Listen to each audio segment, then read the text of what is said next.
You know, I couldn't. I couldn't finish these videos without, again, like since I played the prank in December 2016. So, look, that backfired on me. I'm sorry to King's Cross Police that I did that to you. It backfired on me because what I was trying to do was entrap Mark Henner. So Mark Henner's dancing around. I'm watching the situation. I'm like, right. I've watched his behaviour when I was in David Jones getting my cousin, so Fiona Wood's daughter, Madeline Woods, my second cousin's birthday present. He's always on the phone to that George. I'm like, I'm going to try and entrap these people with something. I can't keep being clean cut and normal. I've got to act a bit, well, it was acting. So we're in IGA and I'm watching Mark's behaviour. I'm like, fuck, how am I going to, like literally, I'm like, how am I going to do this? Because the guy's hanging off me. And I'm just trying to get enough information to fuck some people over. And then an opportunity arose, so to speak. So this dickhead comes out when he should be looking after the grocery aisle that he's paid to do, right? He comes out and he's talking about my dog. I'm like, my dog, we're training for a service dog, it's fine. And he wanted to come back and get a photo. I'm like, no, mate, fuck off. Anyway. So, because you can't do that, I was like, fuck. You know, there's a bit of light in the camera. So, I put all this up on social media. I put it all up in public forums. That way you know the truth. And that way no magistrate can turn around and say, but Justin didn't tell anyone. I'm like, yeah, dude, there it is. It's in a public forum. I've already told you. So, I'm looking at the situation. I'm like, hang on a minute. And this guy's been a dickhead. So, I'm like, play the best prank I could do to try and get. I want to see who Mark Henner was going to message. Was it Carol? Was it this George that he tells me he buys drugs from? Who was it? I was like, nah, let's check this out, right? So I played the biggest prank I could do. Told him, I'm like, snap out of it to the guy. Oh, it backfired. It fucking backfired because police got involved. I'm like, shit. Okay, I really, like even Jer said, yeah, backfired, didn't it? You're being a smart ass. It was fake. You're playing a prank and it backfired. I'm like, yeah. And then do you know what I had to do? Exactly this. As soon as I realized it backfired, I'm in my apartment in Woolloomooloo. King's Cross Police came about an incident down south. I'm like, oh shit. And I'm there thinking, what the fuck? This is backfired. I can't have this backfire. I'm trying to entrap people. I can't get done for something when I'm trying to get someone else done for something. I'm thinking, how do I do this? I'm like, just like, so I'm like, I've been brought up in like legal environments. Like, you know, Margie Clay, I was still very close to. That's Mum's old junior secretary. Mum's old boss was Ian Schollback. Mum's worked for a legal firm since she was 16. And I'm there going, I went in the kitchen. I'm like, fuck. They can't take a statement if you're under the influence. And I was like, they can't take a statement from me. So I've gone out. I'm like, I'm sorry, I'm got a speech impediment. I'm so sorry, King's Cross Police. I had to. Guys, I had to. You were interfering with what I was trying to do. I'm so sorry. I do feel bad. But that was acted. But you were interfering with what I had. So I've gone out to the guys. I need a carer. I've got a speech impediment. I've just taken Valium. I've taken Valium.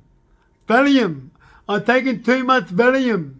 But I can't do a statement because the law says if you're under influence, you can't do a statement. So I'm sorry, King's Cross. I'm really sorry, but I had to do that to you guys. You were interfering with what I had planned. Okay, and that was at my place in Palmer Street, in 2017. Sorry, look, guys, you were really nice, but I'm not mentally retarded. I don't need a carer.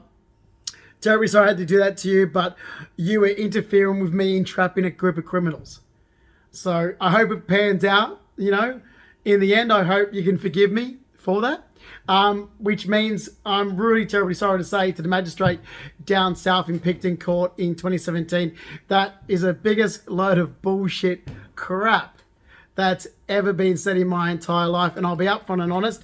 When Kamel from King and York solicitors wanted to go down that path, and I'm like, no, this is about privacy invasion, and he didn't want to go down what I told him to. I was like, I just won't talk. I will sit there and play timid and disabled and won't talk So the information won't come from me, it comes from Kamal. I'm sorry to say, but yes, I made a mockery of the system. Okay? Baxter, knock it off. So, Picton Court, I deliberately sat there and was like, oh, I'm having a breakdown. Oh, I've got my dog with me. Oh, I can't talk, no. No, sorry, that was all fake, guys. I'm terribly sorry, but you were really interfering with what I had planned. And I had this plan since 2015. I had done so much work towards it already for that year. And you guys were just, you stupidly should have let something go. Okay? You really should have just let it go. Okay? And basically, you interfered with my entrapment. Okay? So I had to just try and figure out a way.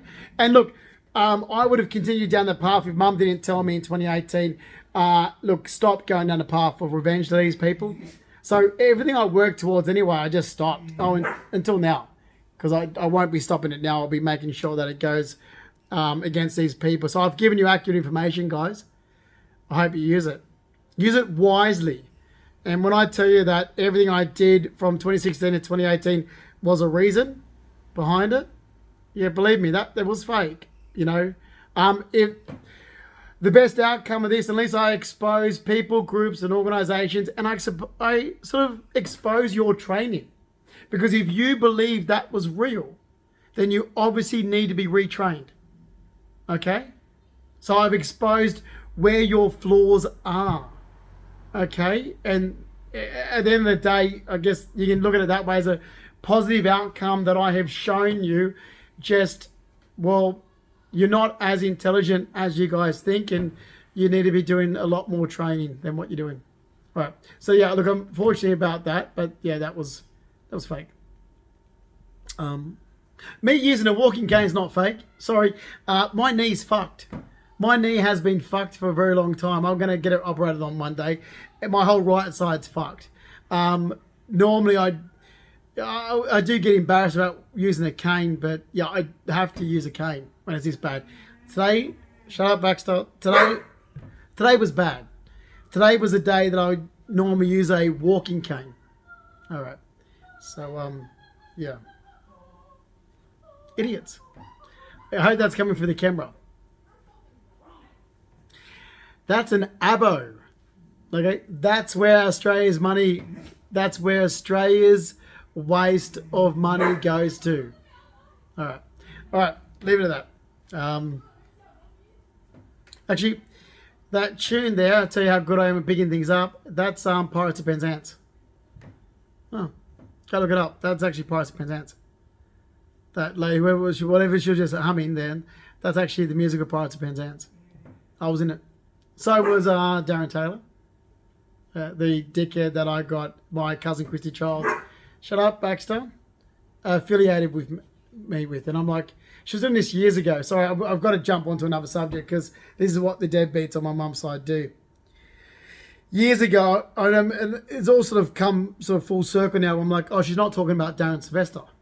So years ago, Bax, knock it off. He's got the shit, so I'm not talking to him. Years ago, Chrissy Charles was like, oh, I ran into your best friend Darren.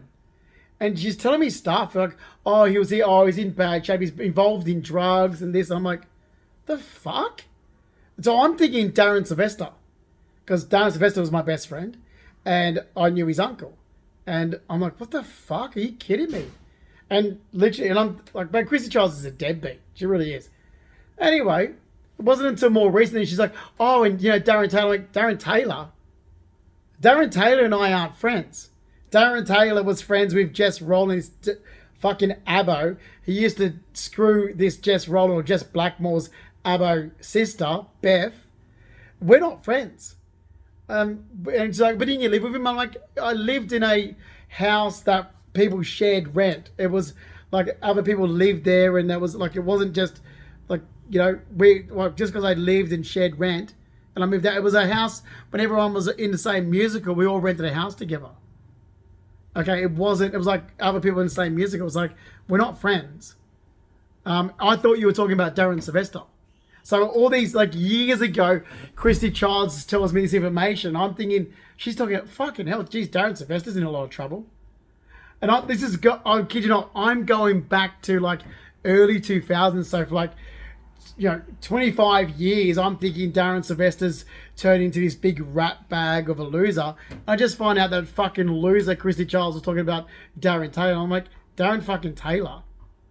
Darren Taylor was never a friend of mine. Darren Sylvester was. She's a fucking deadbeat. I swear to God, Christy Childs is a fucking deadbeat loser. Like, the whole saying, a dirty rotten apple doesn't fall far from the tree. Her mother's a fucking loser. And so is Christy fucking Childs. I'll leave it there.